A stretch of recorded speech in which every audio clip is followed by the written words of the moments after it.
Je m'appelle Romain Dacosta, donc je suis le président du Haut Conseil des Béninois de l'extérieur.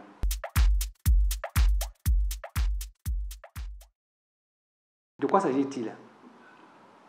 Nous avons été élus le 13 août 2016 et notre mandat devait arriver à échéance le 12 août 2016. Pendant 3 ans, le bureau que je dirige a mis comme accent le fait qu'il faut redynamiser les sections pour en faire une institution crédible.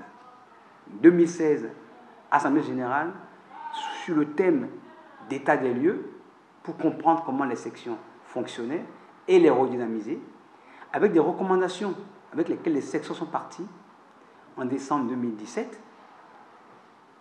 Aucune de ces recommandations n'ont été suivies.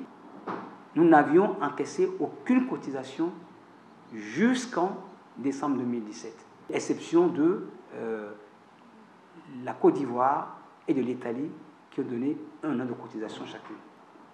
Donc nous avons dû annuler l'AG de 2017 et une circulaire a été envoyée à toutes les sections pour réinsister sur la volonté du Bureau mondial de faire du HCBE, mais plus une coquille vide, mais une institution digne de ce nom, respectable et respectée par nos autorités. Et au mois d'août, une rencontre avec le ministre des Affaires étrangères nous a permis de mettre en place un comité de travail, membre du HCBE à Cotonou et membre du ministère des Affaires étrangères. Nous avons travaillé août, septembre, octobre, novembre pour préparer une assemblée générale de refondation. Les travaux que nous avons menés devaient déboucher sur une ouverture large des sections. Et on avait invité toutes les associations béninoises à travers le monde à participer à cet AG. Il y a eu une poignée de résistants, à peu près 5 ou 6 sections, qui ont mis la pagaille et ont empêché les travaux de cette Assemblée générale de se dérouler dans la sérénité. C'est alors que, sur le Conseil des sages et du président d'honneur, M. D'Almeida Michel, premier président donc, du HCBE, il y a eu une suspension qui a eu lieu.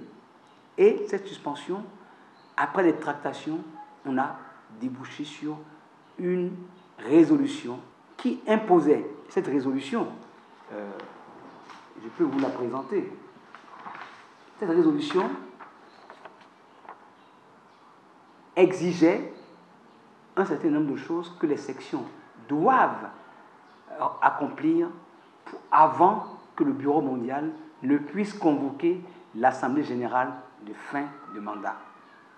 La date butoir pour que cette résolution soit appliquée, c'était le 31 mars 2019. À cette date, aucune section n'avait rempli ces conditions. D'où le Bureau mondial, fort de cette résolution donc, votée en 2018, a proposé aux sections, des courriers sont partis pour leur dire maintenant, nous allons convoquer sereinement une assemblée générale en décembre 2019.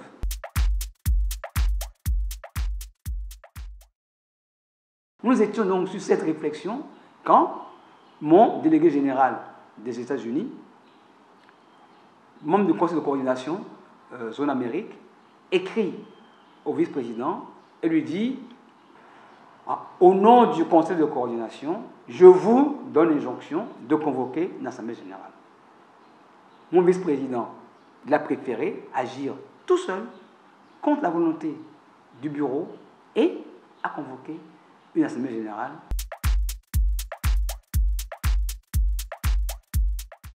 Vous savez, on a travaillé aujourd'hui sans moyens. Et il est important pour nous que le HCBE soit crédible. D'accord? Nous allons demander des cotisations. Mais ce qui est important pour nous, c'est la mobilisation du plus grand nombre. On ne va pas mettre la barrière rébarbative. Les sections qui peuvent payer, paieront, mais nous n'allons pas attendre forcément que toutes les sections payent. C'est leur mobilisation qui nous importe.